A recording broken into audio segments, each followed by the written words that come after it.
السلام علیکم ورحمۃ اللہ وبرکاتہ۔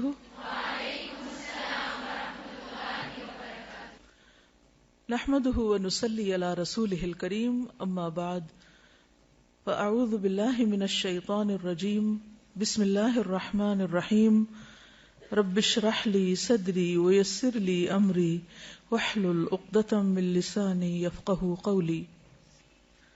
ماہ سفر اور توہمات۔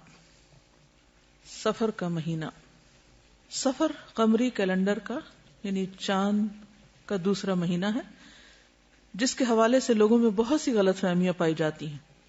ایک طرف اس کے ساتھ بہت سی توہمات اور بدشگونیاں وابستہ کر لی گئی ہیں، اور دوسری طرف ان کے خود ساختہ حل بھی تلاش کر لیے گئے ہیں۔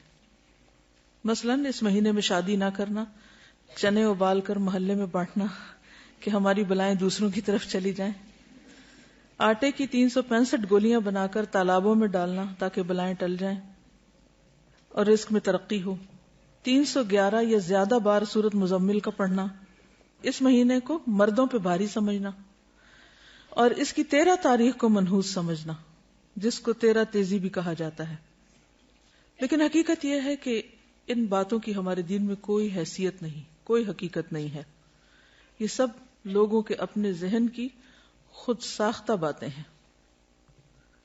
انسان کے اصل نفع نقصان کا مالک کون ہے؟ اللہ رب العزت، اور ہمارا اس پر بھرپور یقین ہونا چاہیے۔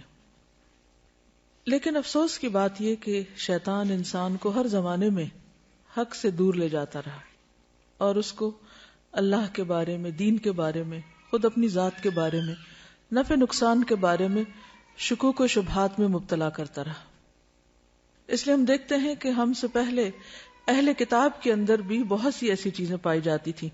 مثلا قرآن مجید کی ایک آیت ہے سورۃ النساء آیت، جو کتاب کا ایک حصہ دیے گئے، یعنی اہل کتاب کی طرف علم ہونے کے باوجود، کتاب آ جانے کے باوجود ان کے عقائد کس طرح کے ہیں؟ یؤمنون بالجبت والطاغوت۔ وہ جبت یعنی توہمات، سحر، کہانت، جادو، ٹونے ٹوٹکے، بدشگونیاں، بدفالیاں، ان چیزوں پر ایمان رکھتے ہیں۔ والطاغوت، اور طاغوت پر یعنی شیطان پر یا کوئی بھی ایسی قوت جو اللہ کی اطاعت اور عبادت سے روکے، ان چیزوں پر ایمان رکھتے ہیں، ان چیزوں پر اعتماد کرتے ہیں، ان چیزوں کی طرف جاتے ہیں۔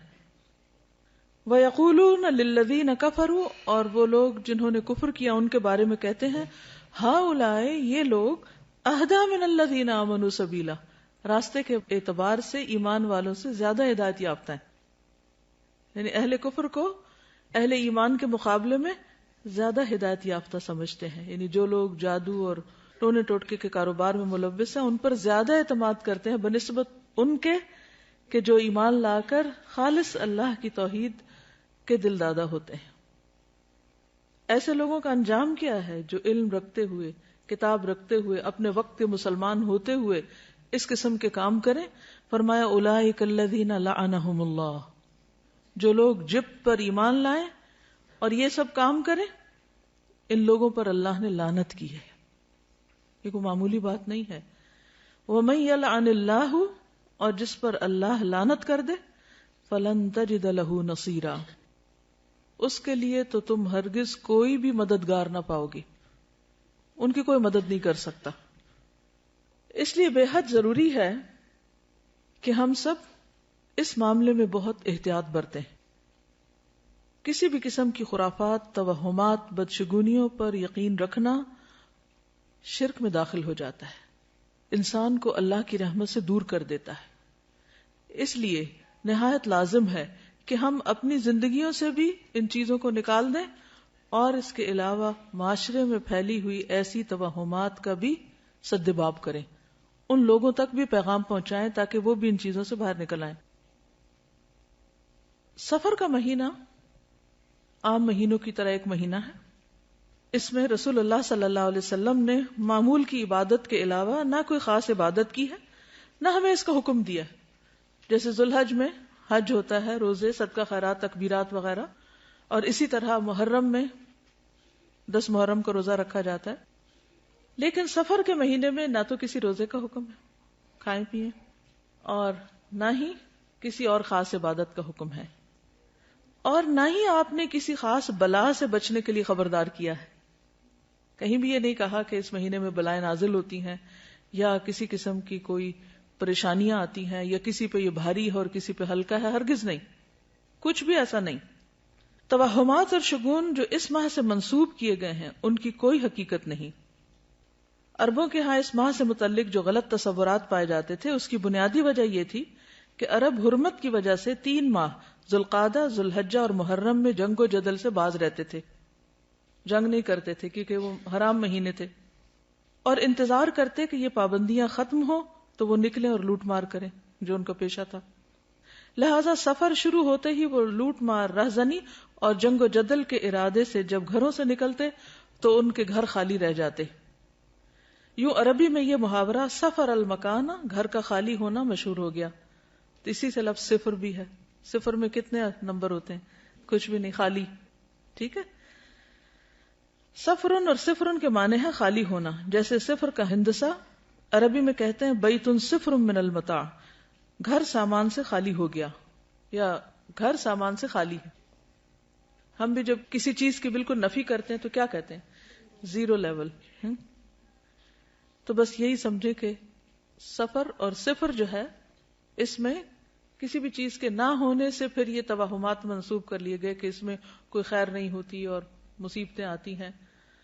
اتفاق سے نبی صلی اللہ علیہ وسلم کی بیماری کا آغاز بھی اس مہینے میں ہوا تو اس سے لوگوں کا اور زیادہ وہم پختہ ہو گیا کہ نعوذ باللہ یہ مہینہ مصیبتوں کے آنے کا مہینہ ہے. حالانکہ اس بات کی کوئی حقیقت نہیں ہے.